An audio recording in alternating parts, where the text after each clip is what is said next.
Here we go. All right. So I'm going to try and keep an eye on any questions that come through. But if anybody sees anything or if anybody notices anything going on and I'm just overlooking it, please bring it to my attention. Sometimes there's a lot going on and I miss things. So for today, I have to admit, I don't have a very long agenda. There's a couple things that I'd be happy to go over and talk to the group about.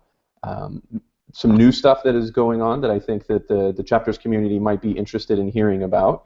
But beyond that, really, today can be mostly about Q&A, introducing introducing yourselves to the rest of the group, announcing that you're out there, letting people know that you have an active chapter or that you're looking to start one. We can answer questions about any challenges that you're facing, see if there's anything that any of the chapters need help with, and just kind of take it from there. So by all means, for those of you who are live, you have the added advantage of being able to influence the agenda. Feel free to just speak up and let us know if there's anything in particular that you'd like to discuss. Oh, you look pretty excited, Stephanie. Hi, I'm glad you're able to join us. Yeah, my internet's not working so well. All right, well, hopefully, well, I tell you what then, since we don't have a strict agenda today, it sounds like your internet may be a little spotty. Was there anything in particular that you had on your mind that we might be able to start with today? Awesome. I was wondering, I'm working on a group that wants to start a chapter, but we don't have a 3D printer yet, and I was wondering how other people have gotten 3D printers and if anyone's gotten like grants or anything like that to get a 3D printer, because it's a 501c3, so we can apply for a lot of grants. Oh, you actually are part of a 501c3? Yes. Okay, now are you with a university or is it a totally independent organization? No, it's a independent. Oh no, we lost her.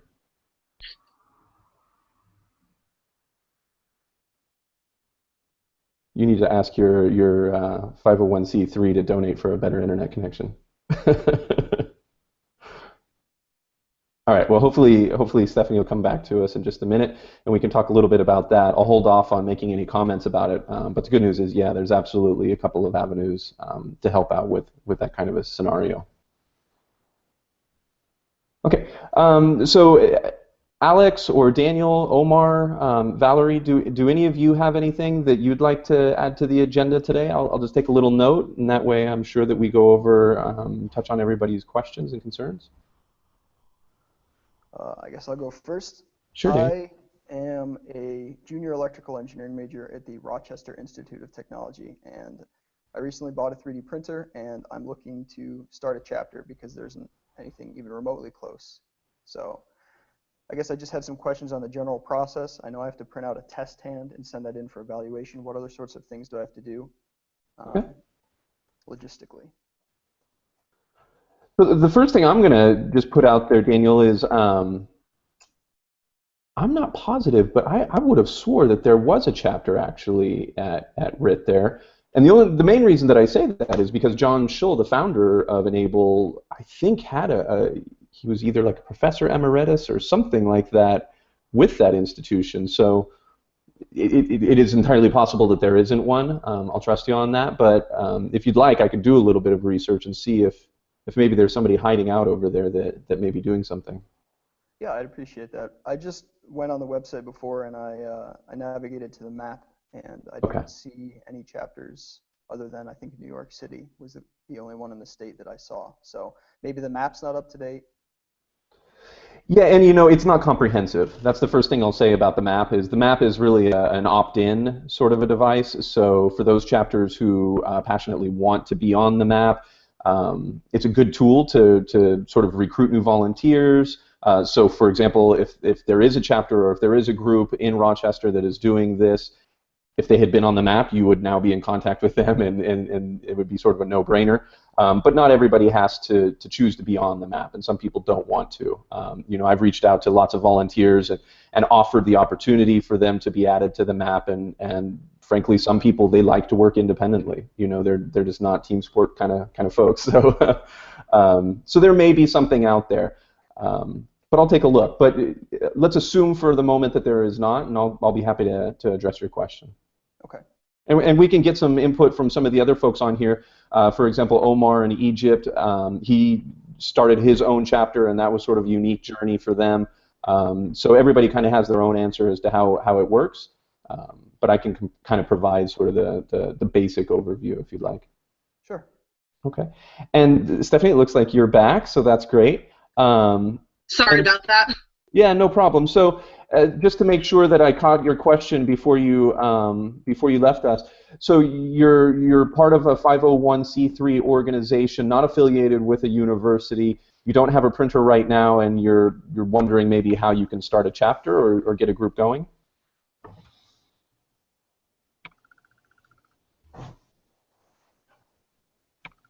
She was almost with us long enough to answer. All right. Well, I'm going to assume that I heard that right. What's the general consensus? Did I catch that right? Does that sound like what she was saying? Yeah, that's the general gist I got. Okay. Okay.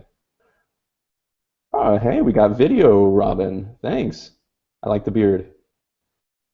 Looking good. Yeah, it comes naturally, so. Yeah, well, and plus it gives the new baby something to grab onto, right? Exactly. Tear it out. Sorry, I busted Robin out. He just recently had a new baby. Congratulations. All right. All right. Omar or Alex, did you have anything particular you wanted to address during our call today?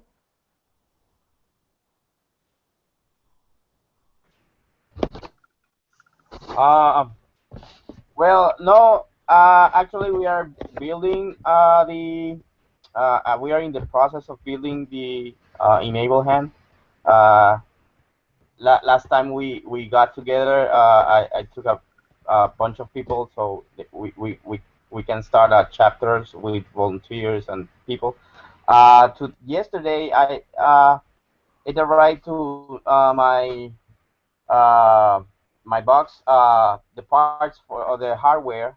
I took I bought a kit from I think 3D Universe. They have a kit with all the hardware, so that's what we're going to do. Start building. Wonderful. Well, if you have any questions or if you run into any problems, by all means, I think this group here can help you out. Perfect. Welcome, Ishmael. Hi, Joe. How you doing? Good. Glad to see our friend from Ghana here. And Stephanie, just real quick, did I capture your question correctly in the chat area there? 1 second. Let me check the chat area. Okay. And in case your video, and feel free to turn your video off if that's what's causing a problem. If that will help help. things. 1 second. Okay. Turn camera off. There we go. All Let me right. try that. Great. That being said, let me check the question. Okay. And yes, that's basically it's. We have an idea on how to start a chapter. I'm about to be in contact with a couple of. I'm sorry, I can't remember their names right now. But we're mostly looking for how other people have gotten their printers. Okay, so specifically how to get a printer. Yeah. Okay, and I'll be happy to answer that question, or at least talk about it a little bit. Yeah, if you can just cover it, I'll watch the YouTube later for anything I missed. Okay, no problem. And Valerie, if you're just listening in, that's totally fine. Is there anything though that you would like to discuss today? Not necessarily. I'm a high school student who started a club at my school, and we have a printer, and we made the test hand. Okay. So I'm just here listening in on how to continue after that. Okay. And Ishmael, did you have anything in particular you wanted to talk about during today's call? Not really. I'm just listening in. Okay. Well, actually, why don't I start with Valerie's question? And Omar, I see you rejoined. So if you have any questions, you can throw it into the chat on the side or jump in at any time. But Valerie, if you don't mind, I'm going to go ahead and start with your question, because a lot of people have the same question, right? It's sort of a general procedural question about really we've taken the initial steps, we've got the test hand already printed. What do we do now? So this group can actually help you out quite a bit, Valerie. And so what you can do is you can actually send photos and videos of your test hand to the email address enabledchapters@gmail.com, and I'll be happy to share it with some of the other chapter members that you see on this call and some other ones. We'll take a look at it and review it and be happy to send you feedback. Assuming that it's I hesitate to say good enough, but assuming that there's no real big problems with it, then at that point we would be happy to add you to our chapters map if you would like to be. Beyond that, there's really nothing else that you would have to do in order to get started. If you need help finding recipients and you're just kind of sitting there waiting to help somebody, then that's certainly something else that this group can help out with too. All right. Okay. So with that said, then how about we back up a little bit? So actually, Stephanie, if you don't mind, since we've got you on here, I'm going to ask Ishmael to talk a little bit about how he got a printer, because he was in a similar situation where he had no printer, wanted to start the chapter, he had the time and the passion in order to make it happen, but was just kind of trying to figure out exactly how to do it. So rather than me talk during this whole time, I'll invite him to share his experience. Is that all right, Ishmael? Yeah, that's fine. What we did was that we sent word out there that in Ghana we wanted to start a e-NABLE in Ghana, and we sent word out there on the Google Plus community, and someone linked us up with Joe Cross, and he decided to get people in Hungary and I think UK, is it? Team Unlimited, to print some hands for us here in Ghana. So he did print some hands and brought it down to Ghana for us. And actually, we started the chapter then when Joe Cross came to Ghana. I think we give 2 hands out. Was it 2 or 3, Joe? We gave a few hands out, and we started a chapter. We started a Facebook page, and we put some of the recipients and their pictures on there. We put it on the Google community, and we started a fundraising campaign or a crowdfunding campaign. And from there, we had a wish list, which included 3D printers, filaments, all the things that we need for printing. And someone donated a printer to us. Who was that? You know, he's on the phone right now, right? Ishmael, yeah, this is your chance to finally say thank you. I can see you smiling. Thanks so much. Oh God, the name. Yeah, Robin. Thank you, Robin. Robin. What's the surname? Sorry? The surname, the second name. I've forgotten the second name, but I remember Robin. I wanted to get the whole name. That he's not speaking up, but that's Robin Bailey. Bailey, thank you. There he is. Bailey, yeah, Robin Bailey was so kind to us. He donated a new Hephaestus 2 printer to us, and we gave him a lot of props on our website for donating that to us, and we got it got it delivered to Joe. And Joe got it sent to Ghana, and we started printing our own hands here. Actually, what was it, last Tuesday? Was it Tuesday? Yeah, Tuesday. We gave out our first hand. Woo! We got the measurement a bit wrong, but we are on it. We'll get it done right. And then, but the thing is that Ghana, we are printing our own hands here with the printer donated by Robin Bailey and with the help of Joe Cross. So that's how we did it. We sent the word out there that we needed to get printers here. We have a lot of recipients we need to print for, and kind people like there are a lot of kind people like Mr. Bailey out there. So yes, when you put the word out there, you will get someone to donate a printer to you. Back to you, Joe. All right. So Stephanie, some of the lessons that I would take away from Ishmael's story is that, as he mentioned, the community is really passionate and very energetic, and we're all out here to help. So really, when you put the word out there that you're looking for help, you almost always wind up finding some other volunteer in the e-NABLE community that has a similar passion to you, whether it be that they're passionate about a certain location that you might be in, or a certain group of people that you're specifically trying to help. But one way or the other, you tend to find people who are interested in the same things that you're interested in, and so you form sort of a relationship and are able to try and move things forward. And I see that she dropped off, but she said she'd watch it on YouTube. So, that's certainly one theme that I think we can take away from that experience. And the other is the crowdfunding. Getting a donation page out there, using the social media networks like Facebook and generosity.com, which is where a lot of us have our crowdfunding web pages up. Family and friends, asking them for donations. Printer prices have come down far enough that, to get a good quality printer that can do the job that we need it to do, a lot of times you can raise enough money just from family and friends in order to be able to get that first printer.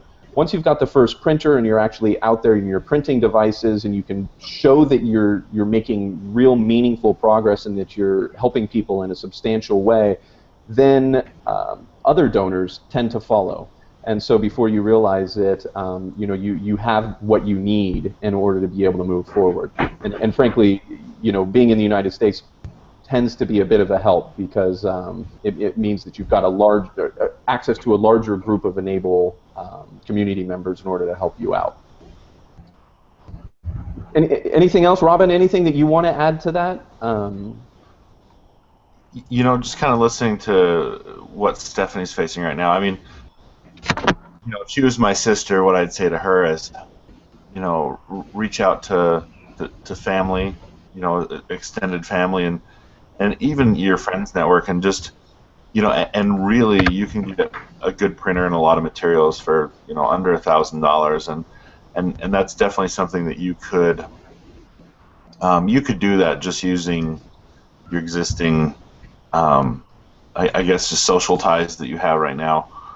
Now, I know with Omar and over in Ghana and things like that, that might not have been, he didn't have maybe access to a lot of those local fundings and things like that, and so he kind of defaulted to the next best thing was the crowdfunding and things like that. And so I think that I think that you really can get a lot just from family and friends, and even if you don't have a rich uncle, but I think it's really important just along the way is to just really figure out exactly what you need. Be really specific with your donors, saying, "Oh, this printer's this much. I need this much filament," and and really understand really give them a picture of what you're getting, and then I think that's really important. And then as you go along the way, document it, take pictures, do things that as you're going out to social media and start to go those avenues that you actually have something to show. And I know that a lot of those pictures that were taken over in Ghana and those initial hands that were given out, I mean, that was for me that was really important to see that and to see what was being done, and to know that if a printer was sent over there that there's a need and there's a use and they're already working on it. So that was really important for me. So thanks, Robin. The last thing that I'll say about the story that Ishmael shared, and I think this is relevant to a lot of people who might be listening to this call, is that it proves that there's two ways that you can go about running a chapter. On the one hand, it's wonderful if you have your own 3D printer, or if you have access to a 3D printer, whether it be at a university or a hospital or a library or wherever you may be able to find one. But it is absolutely possible to do this good work without a 3D printer.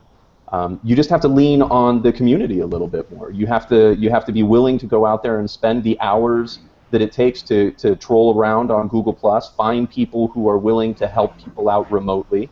You know, for example, today you can find this story on Google+ if you search for Waris, I'll put it in the chat, W-A-R-I-S. If you search for that on the Google+ community, what you'll find is that we had a case in Nigeria. And I had the privilege of meeting Umar, the chapter leader out there, when I went out to Ghana to meet Ishmael. Umar actually flew into Ghana, and I was able to meet him. And so Umar had a difficult case with a person who actually had basically a hand sort of like this. He had a little bit of a residual forefinger, and he had a complete thumb, but he had none of his other fingers. And we were able to find a 3D designer in Israel who was able to take a Raptor Reloaded device, modify it almost completely, and build a custom device that was going to fit him. And I sort of made that whole thing happen between Israel and Nigeria and Hungary here by nothing more than just sort of sweat and time. Sending back and forth a lot of photos, sending a lot of emails, making a lot of phone calls. And as it stands now, the device is finished, and our volunteer in Israel, Yair, he is actually going to be sending that device over to Nigeria, and it's going to get delivered as they ramp up a new chapter in Lagos. So I think that really says a lot about what you can accomplish even if you don't have a 3D printer. You can still get this work done. It just takes a little bit more blood, sweat, and tears. All right. So maybe enough about how to go ahead and get a hold of a 3D printer. I am going to be selfish, and especially with Robin on the line, I'm going to close out that topic by throwing a little bit of free advertising to our nonprofit.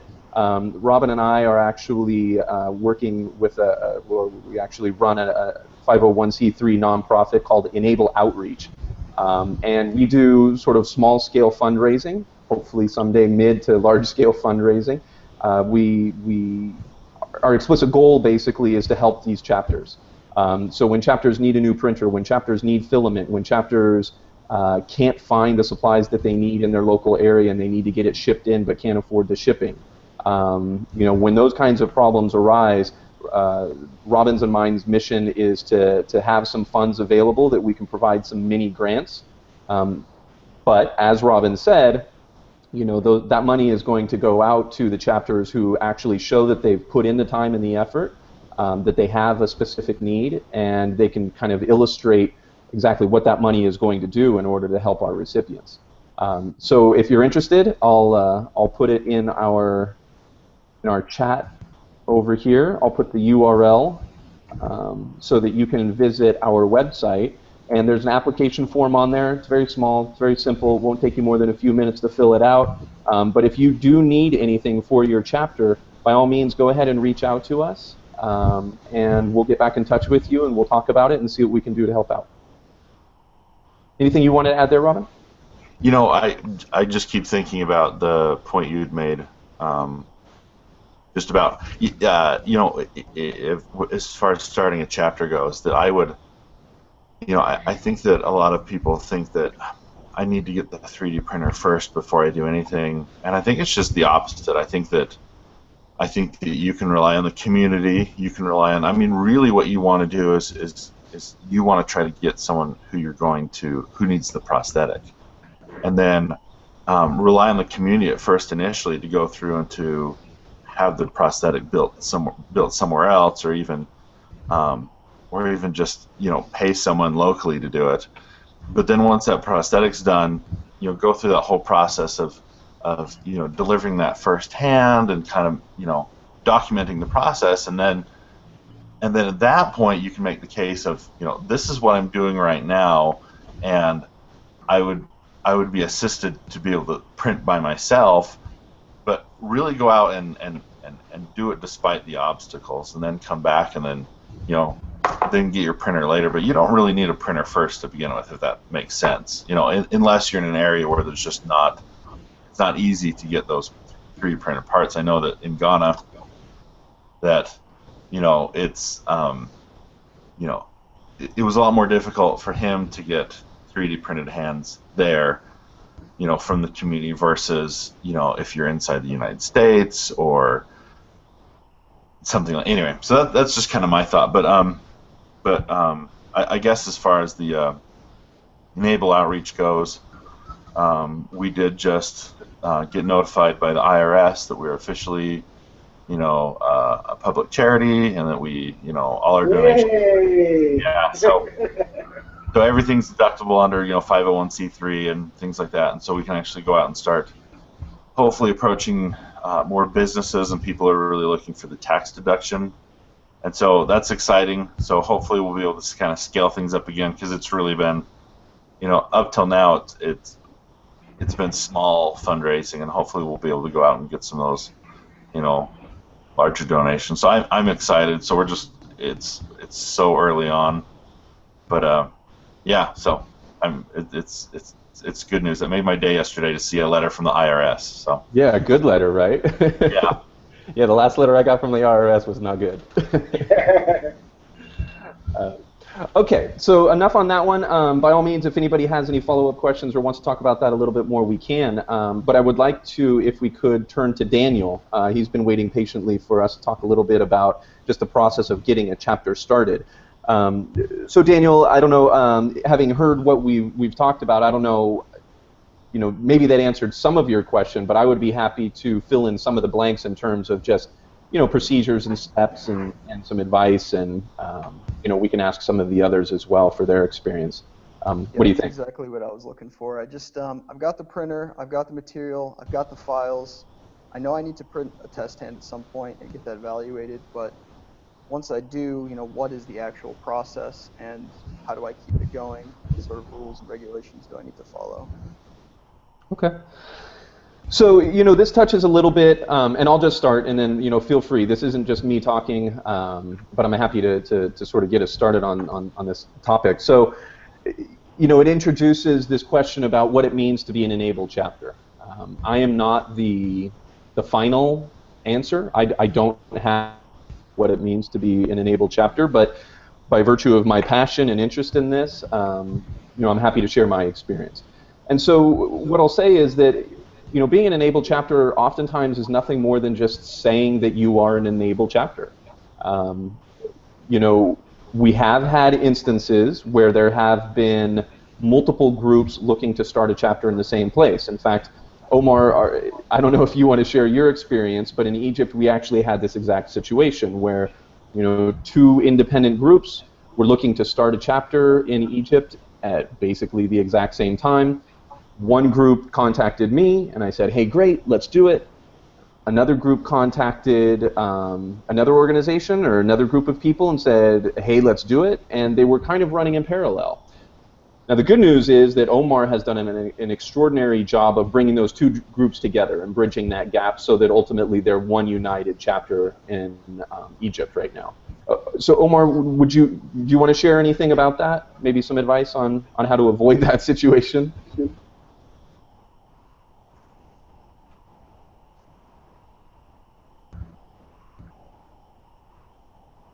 Okay. Well, let's see if Omar decides to jump in just a second here. But that's really the risk, obviously, right? It's kind of loosely based, so because of that, there is the risk that multiple people are going to want to start a chapter at the same time in the same place, and they're not going to know about each other doing it. And that's part of the reason that we're having these phone calls, is so that will not happen. So that when somebody like you, Daniel, comes to the table and says, hey, I'm in Rochester, I want to start a chapter, that anybody else who's interested in joining a chapter in that area can say, great, let me contact Daniel and let's work together on this, right? We all want to work together. We all have the same goal. But in practical terms, oh, thank you, Omar, for your chat. Very bad connection. No problem. If it improves, feel free just to tell me to be quiet, and we'll be happy to hear from your experience. So at this point, Daniel, frankly, you've announced that you're interested in doing it. If there is no chapter there, if there's no group who's already operating, then you essentially will become the chapter, barring any problems. But I haven't experienced any with people who are looking to start a chapter so far. So basic process, just in 30 seconds or less. You build your test hand, you create a Facebook page to sort of claim your territory, right? You're planting a flag in the ground. Facebook, for better or worse, is sort of that ground that you plant your flag in and say, I am e-NABLE Rochester. And at that point, you know, typically that's kind of a place where people will look for you. You'd also want to go into the Google Plus community and announce, hey, you know, I'm here. We're doing this good work. Get up a donation page. Whether you need it or not, you know, it's certainly a good idea to get it going. Assuming that your chapter has long legs and you guys are in, you know, doing this good work for years to come, you're going to need money for filament. You're going to need money for Velcro, for gel tips, for, you know, custom builds, for 3D scanners, whatever it may be that you need. So it's never a bad idea to get a donation page going, even if you're not aggressively pursuing it. And then sometimes it's appropriate to get an intake form going. A lot of the chapters, especially the international chapters, they want to put together their own intake form or welcome form because they want to put it in their own local language, right? So Omar, for example, in Egypt has one in, I believe, Arabic. And in Hungary, we have ours in Hungarian, right? So that makes perfect sense. You being in the United States, there's already some intake forms that are in English, but for my money, I think that it's valuable to have your own intake form so that when you're out there at events, when you're speaking on giving interviews to the local media or to local newspapers, when you're advertising your chapter, that you can actually point them to either your Facebook page or your own website or wherever it is, a Google form. A lot of chapters just use a simple Google form. And then they advertise that URL and say, if you need help from the Rochester chapter, then go to this form, fill it out. The Google form will automatically send you an email. You'll get that email, and you'll know immediately that there's somebody out there that needs your help. And you can also make the form available to volunteers so that if there's people who want to join you in your work, then they can fill out that form, and you'll get an email telling you that. And that's about it. Once you have some of those basics in place, then you can go ahead and email me at enablechapters@gmail.com. I'll go ahead and drop a pin on our chapters map. You give me whatever contact info you want. I would recommend using some kind of a generic email address rather than your own personal one. A, just so that it doesn't get muddled into your own inbox, but really B, so that if you decide to pass the mantle on to somebody else, that the chapter doesn't suffer for that, and we don't have to worry about emails going into a dustbin, that they're actually continuing to go to a generic email inbox that somebody is still monitoring even after you might be gone from the chapter. And that's really about it. You know, from there, that's where the blood, sweat, and tears comes in, right? You want to go out there, you want to find your own recipients in your area. I think a lot of people find it much more gratifying if they can help people that they can meet face-to-face in their own area. You want to try and find more volunteers in your area. You know, being associated with a university, that tends to make things a lot easier because you can tend to find people just by maybe setting up a stand at a communal area within the university, or there might be a club, or you could start a formal club and get sponsored by the university and find volunteers that way. That part, the volunteer part, tends to be pretty easy at universities. The recipients, not so easy, right? Especially the United States is a pretty big market. So a lot of times, you know, that involves going to events, like I say, doing interviews for local media, contacting organizations and foundations in the vicinity, Rotary Club, what do they call it, the people who are always in the parades riding around in those little carts, the Shriners, right? Those kinds of organizations. A lot of times they deal with that population, and so that they can usually refer you and help you find people. And then once you find one or two, and like Robin said, you actually get it up on your social media pages.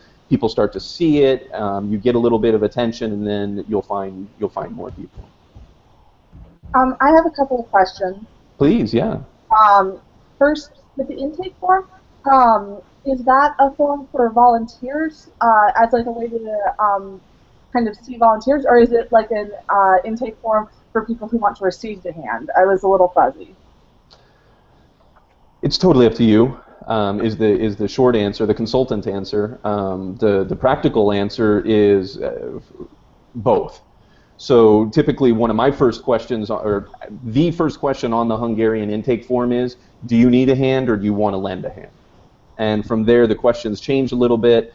We gather a little bit different information depending on what they select, but at that point, you know, I know how to approach them afterwards so that when I'm contacting them, I know to either invite them to one of our volunteer events where they do a workshop and learn how to assemble the hands and we answer their questions about 3D printing, or I know to reach out to them and say, hey, let's meet in a public place like a mall or a Starbucks and let's take some measurements and some photos and talk about what kind of a device you would actually like.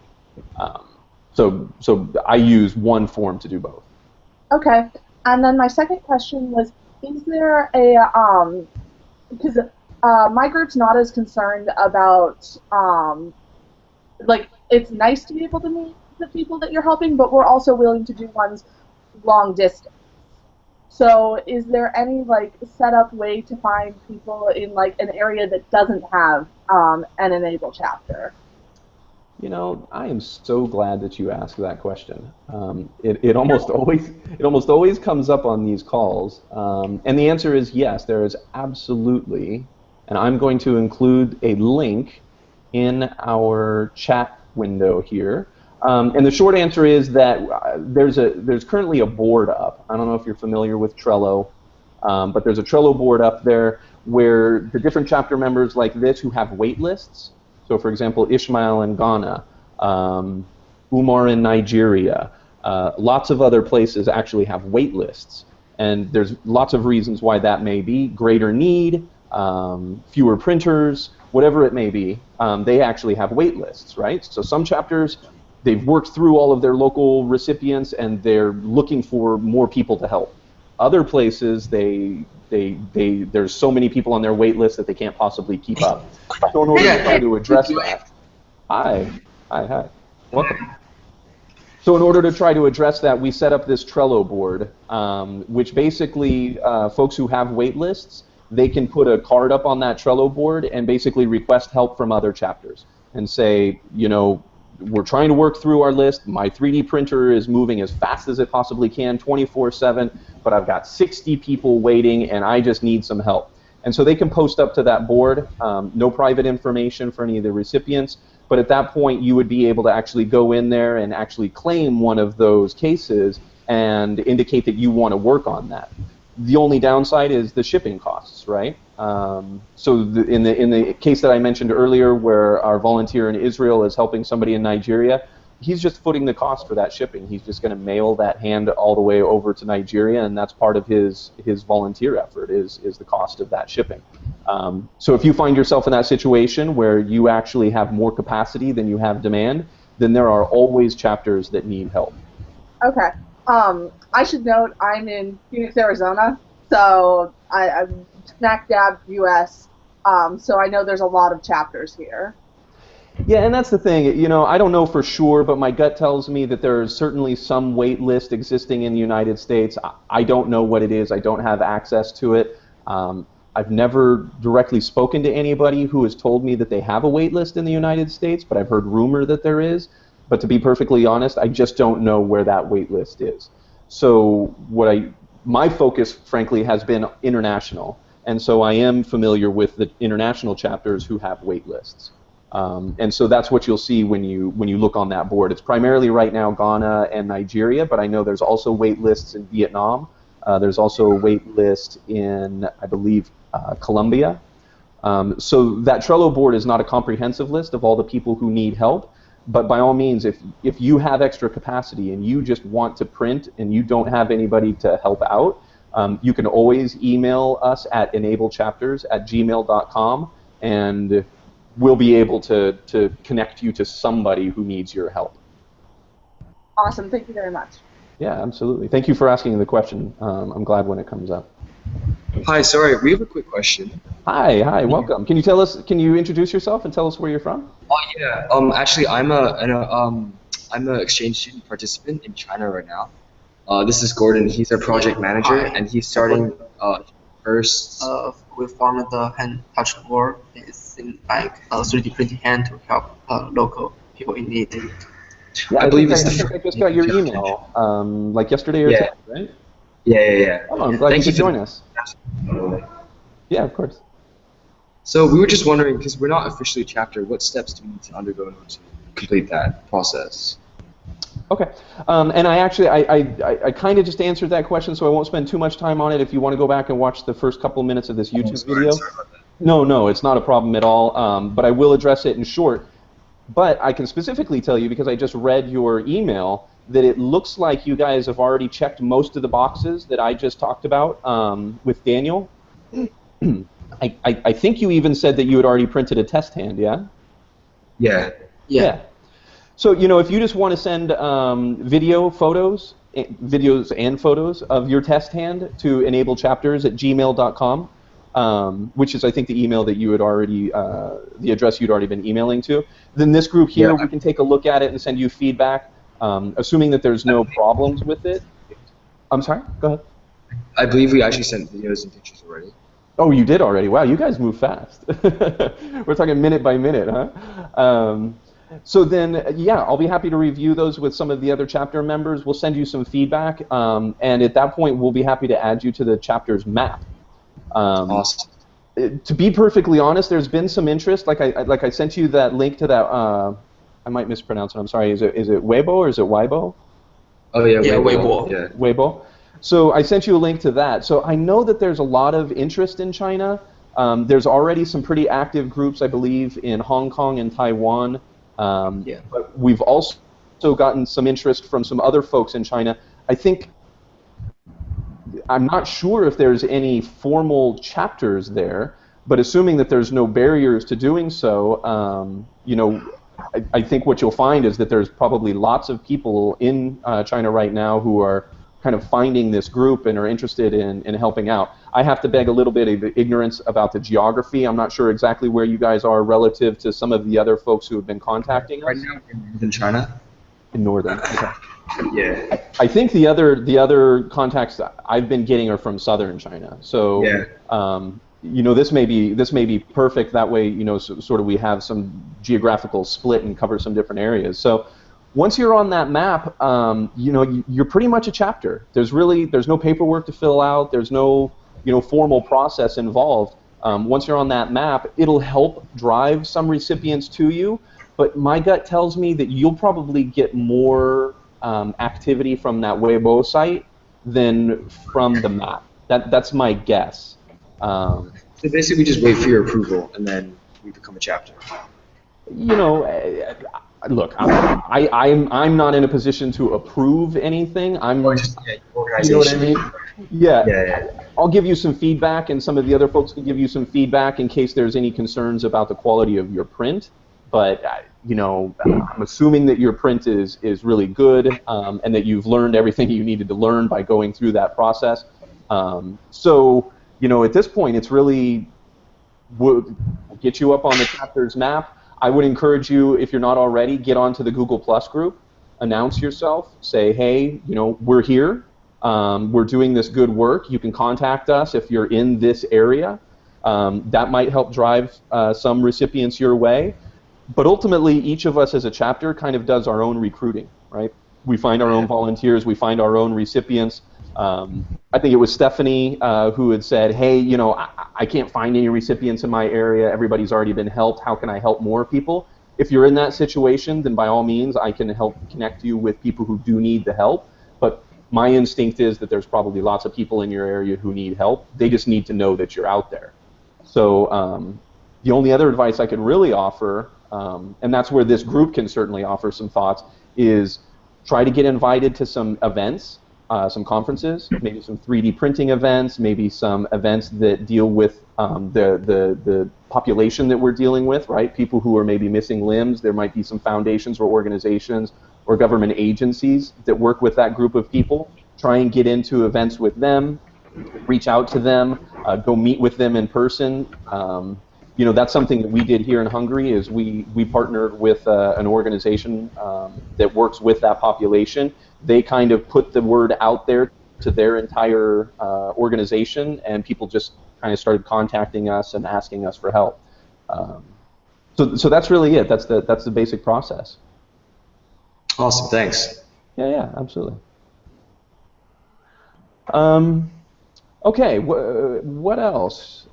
Any other questions out there? I saw that we had Nick join us. Nick, did you have anything?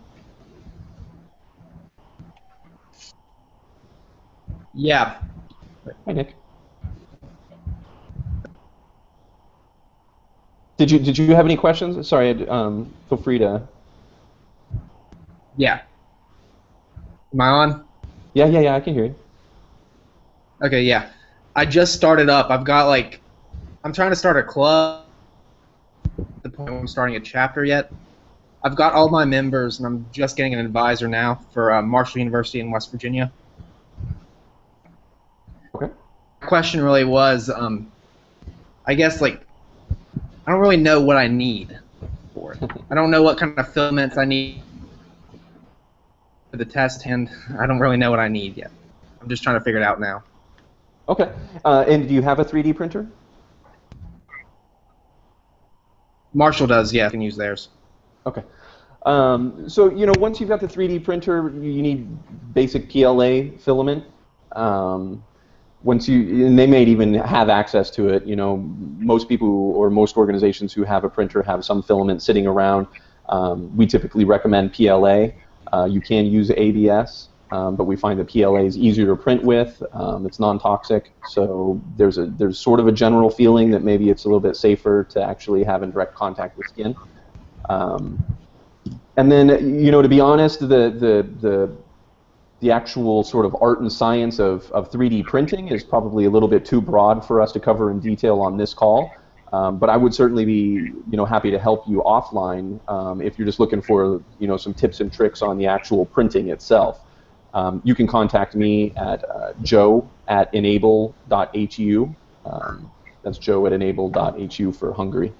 And I'll be happy to sort of bounce some emails back and forth with you, or jump on another call and talk about that.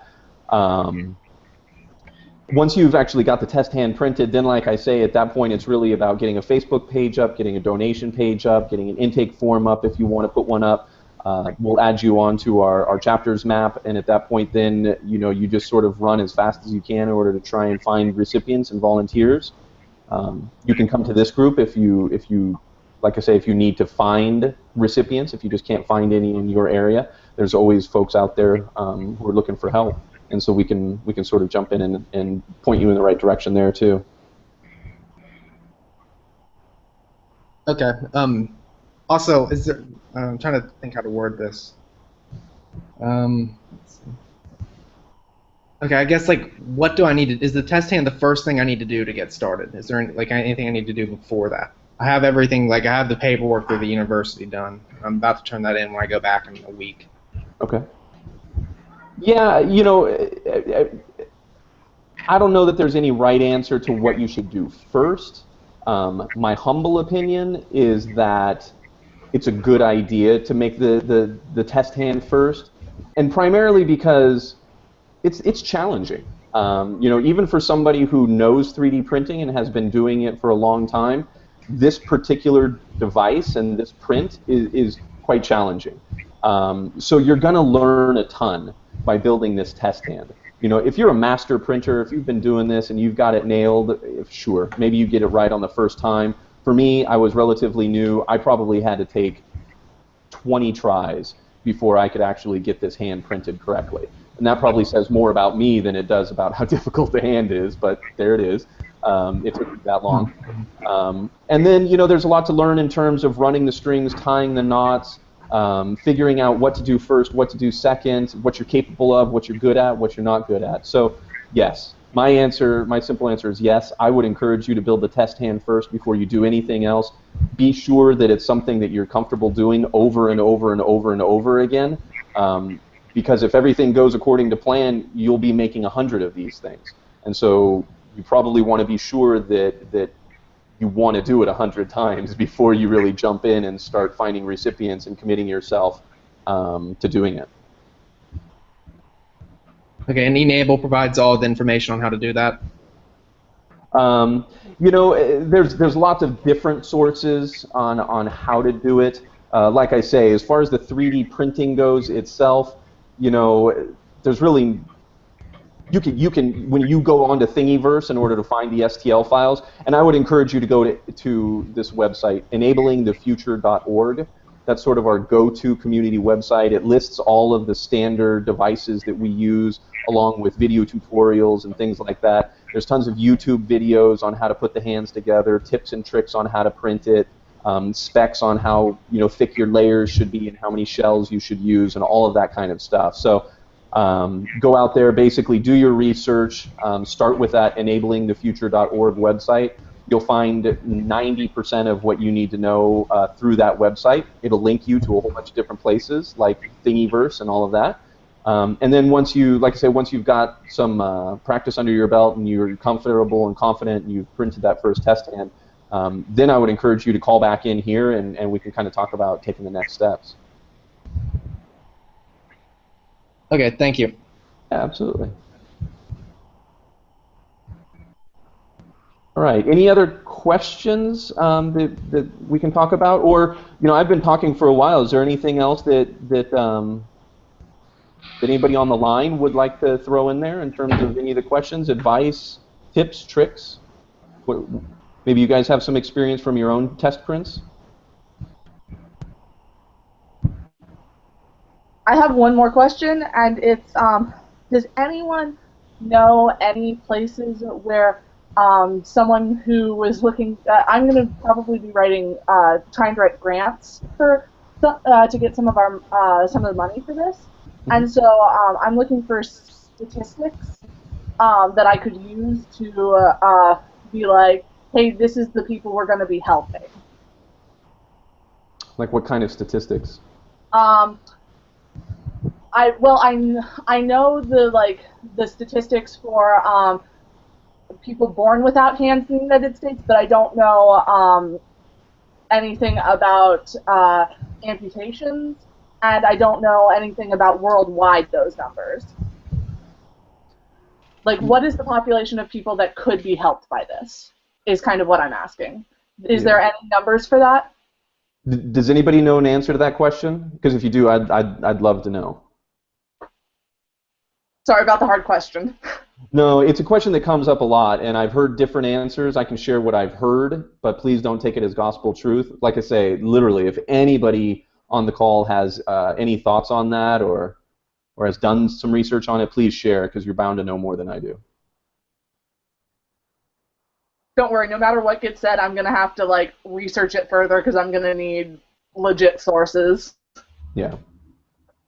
So anyone who's worried that they aren't 100% certain, feel free to talk, because I just am looking for directions to research.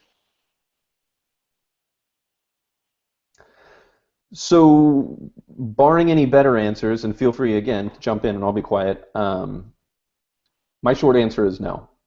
Okay. I have not heard any convincing statistics about this. As you mentioned, I've heard some fairly reliable statistics in terms of birth defect rates. Mm-hmm. And I believe that those rates are fairly consistent across the globe. It's just sort of a human genetic type thing.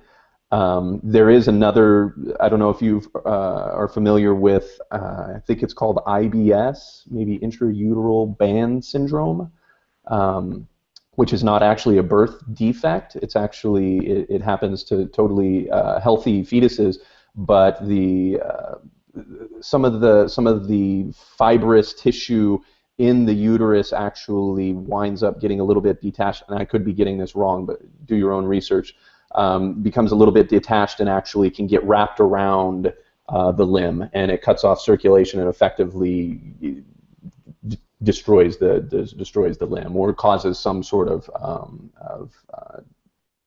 deformity, if you will. That's probably not the right word, but forgive me for being so blunt about it. So there are some statistics about that you can certainly find. Those are the only statistics that I know that I would even consider somewhat reliable. Is in terms of amputations, that is so variable from one location to another. In Ghana, for example, when I was there, we went there with between 40 and 50 Raptor Reloaded hand devices and gave away none of them. Because in Ghana, they don't really have a lot of cases of birth defects or that sort of syndrome that I mentioned, but they have a huge number of occupational accidents, and they wind up with amputations. So we learned a lot from that trip. We were able to fit 2 arms to folks who needed those arms. but that's where the wait list is in Ghana. If you look at the wait list up on Trello, you'll see that it's people who do not have wrists. They had some sort of an amputation. And so, that poses an additional challenge. Because they're oftentimes adults, which means bigger devices, which means you need a bigger printer in order to be able to create those devices. And the designs themselves are typically not really geared towards adults. They're typically designed to fit younger people, and so they don't always scale up very well. But then also you have the situation where with the amputation you get such a huge variety of need, that every case is different. So unfortunately, I can't offer you much more than that sort of back of the napkin kind of thoughts on it. Okay, well the IBS is a good one. I hadn't heard of that before, so thank you for that. Yeah, and I might even be getting the acronym wrong, but I think if you look up band syndrome, that you'll find it pretty quickly. Cool, can do. Yeah. All right.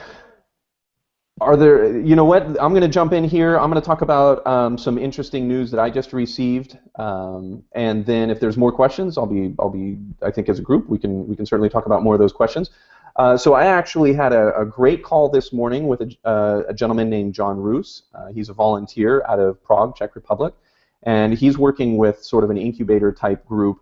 And his group actually chose e-NABLE to do a mobile application project as part of this sort of incubator startup type of an organization that he's working with. And so after meeting with him today, I'm very encouraged, I'm very excited. It's not production ready yet, but I think within the next month or two that we'll actually have a mobile app that you'll be able to download on your iPhone or your Android device. And it will essentially allow you to come in as either a volunteer or as somebody who needs help. Sort of like these Google Forms, right? And it'll sort of walk you through the process of either asking for a device, including taking photos with your camera and submitting those up, or as a volunteer, will allow you to sort of submit your information, go through a vetting process in order to make sure that you're actually ready and capable and can be trusted to get access to information for recipients, and through a very private and secure mechanism, individually connect recipients with volunteers on an opt-in basis. So the recipients, for example, their information will never be shared unless or until they actually say, please share my information with this volunteer who is offering to help me. So again, very private, very secure, and it allows us to do one-to-one matching without a lot of human intervention. So for me, this is very exciting because it means that we won't have to have these Trello boards anymore. We won't have to worry about these wait lists anymore.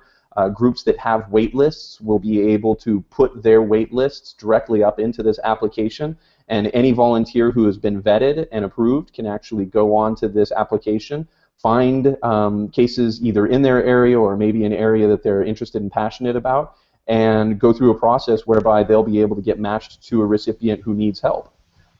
So for me, this is really, really, really great news.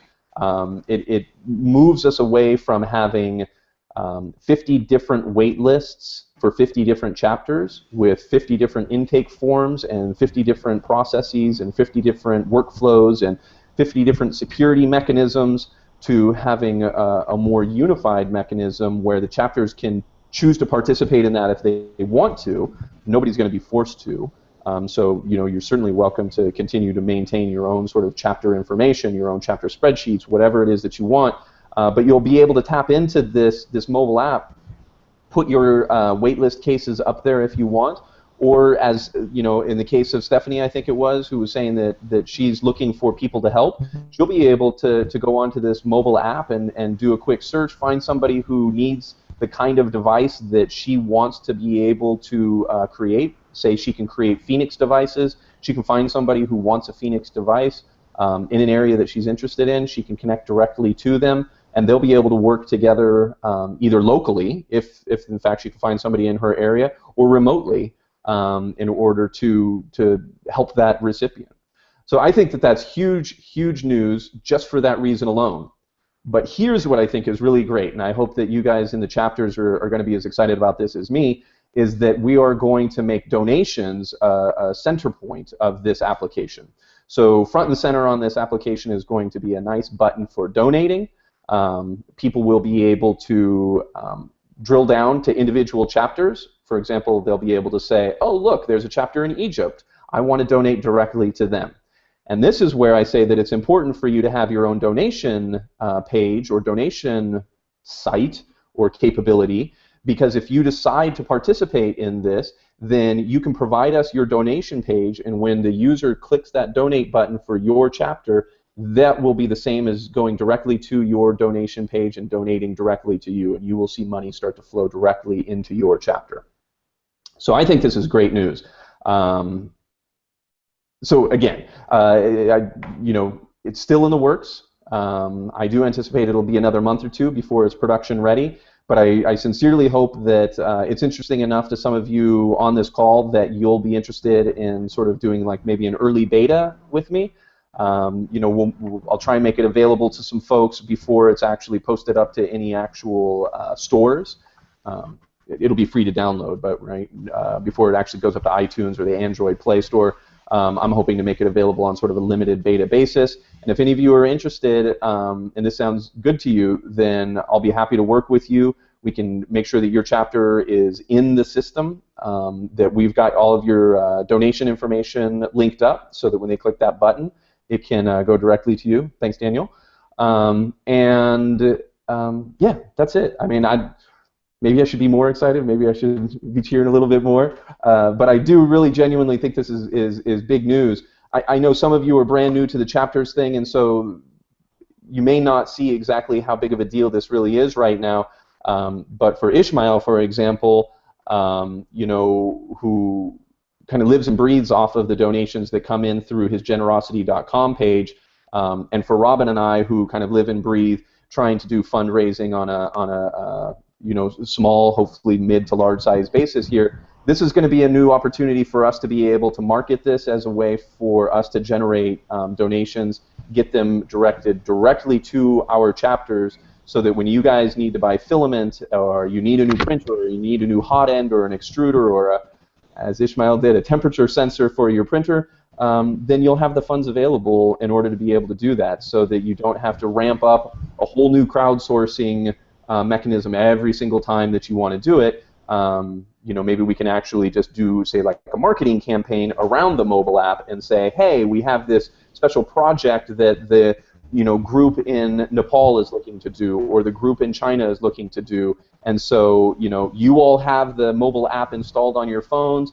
Please, please, please go in there and click the donate button. We can maybe even elevate your donate button to the home screen, on a temporary or part-time basis, so that we can try to drive donations directly to your chapter. So all of these opportunities suddenly become available to us, and we as a group of thousands of people can hopefully start to rally around this as a tool to sort of bring us closer together as a community, so that rather than being this sort of loosely affiliated group of 50 some odd chapters that are all trying to accomplish the same work, and oftentimes duplicating effort, right? Creating more intake forms, managing more spreadsheets, coming up with whole new ways of doing things.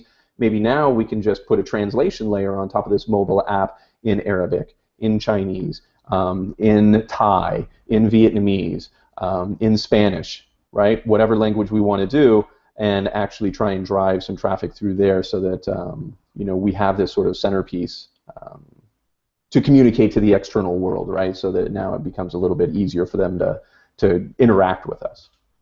So that's it. That's my pitch. I'm really excited about it. Thank you, Daniel and Valerie. I'll definitely make sure that you're involved as we make a little bit more progress. It could be as early as 2 weeks, 2-3 weeks, when I think we'll be ready to actually start testing it out. So I'll definitely reach back out to you and invite you to participate. I'm curious, since you're starting to start to bring it together as a cohesive unit, have you thought about doing a overall marketing sort of thing, so that you look at like an overall Facebook page, so it's not just individual chapters Facebook page, but there's like a Facebook page that just kind of talks about the general and brings in each can like bring in posts from other Facebook pages and like Tumblr and stuff like that? I want to say yes. I think that the enablingthefuture.org website and the Facebook page that Jen Owen runs alongside that is probably the closest thing that we have to a unified sort of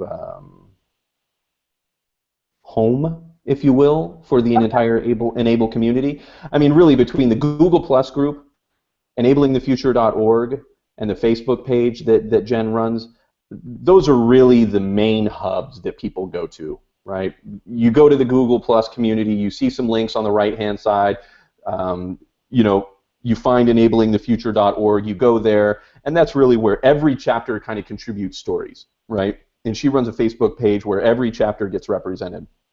So that's the closest thing that we have. And she actually on her website does have a donate button that allows you to donate directly to chapters. It doesn't get a lot of traffic. It's not linked directly from the Google Plus group, so I think a lot of people have to find it some other way.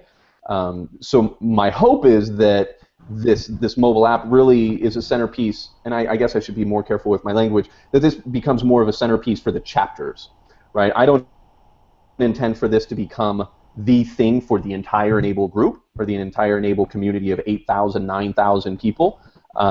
Those people who are operating independently, kind of as solo volunteers, wherever they may be, they can certainly use the app in order to try and find recipients that they're interested in working with. But the other half of this application is really going to be focused on the chapters and allowing you to sort of advertise your chapter and letting people find your chapter.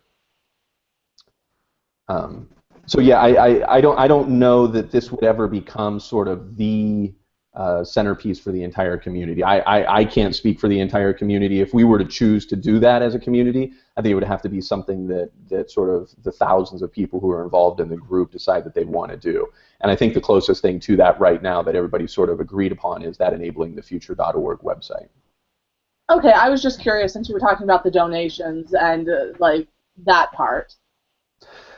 Well, I will say, you know, as far as the donations go, you know, maybe this is a little bit selfish, but you know, since this is sort of a pet project that I'm working on with John, there is certainly going to be the ability to donate to Enable Outreach within the mobile app.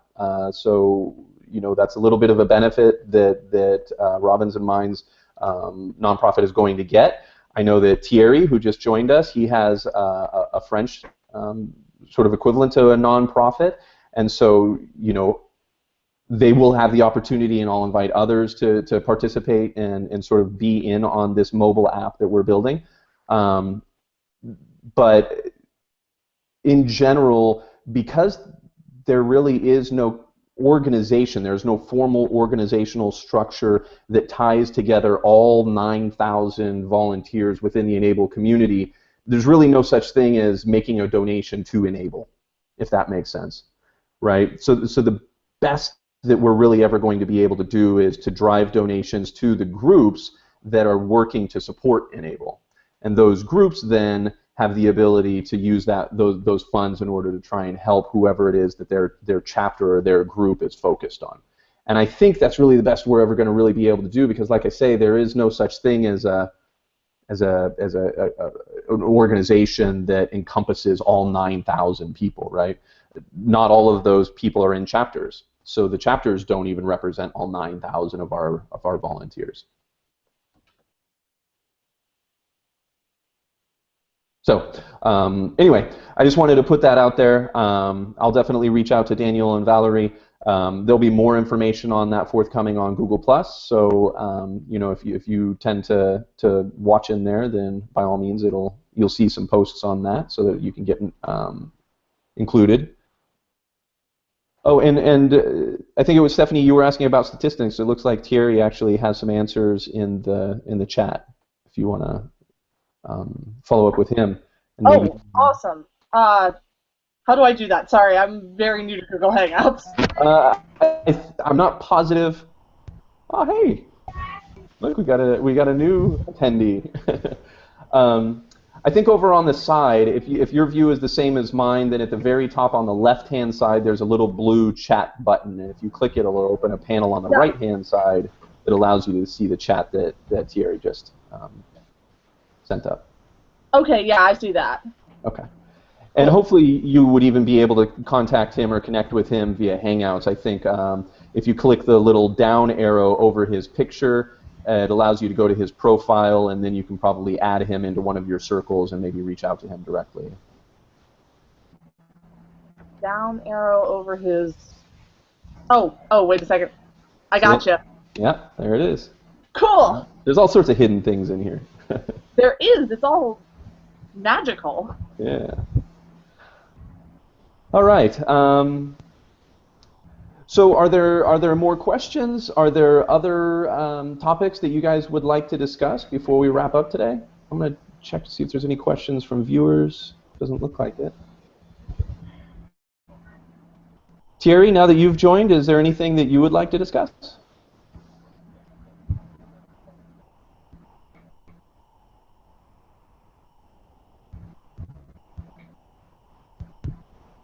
Okay. Looks like he's unmuting.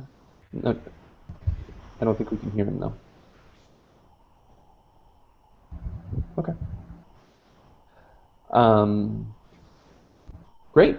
Then if there's nothing else, I think that's a wrap for today. Thank you all very much for attending. I appreciate your time and your energy. If you have follow-up questions from here, you can always reach out using the email address enablechapters@gmail.com, or you can contact me directly at joe@enable.hu, and I'll be happy to answer any other questions that you might have. Otherwise, thanks again, and keep an eye out. I'll try and schedule another one of these for a couple of weeks, maybe mid-August, so that we can get back in touch and see how everybody's progressing and see what new challenges we face and answer new questions. All right. Thanks, everybody. Bye. Bye. Thank you. Thank you. Bye. Thank you.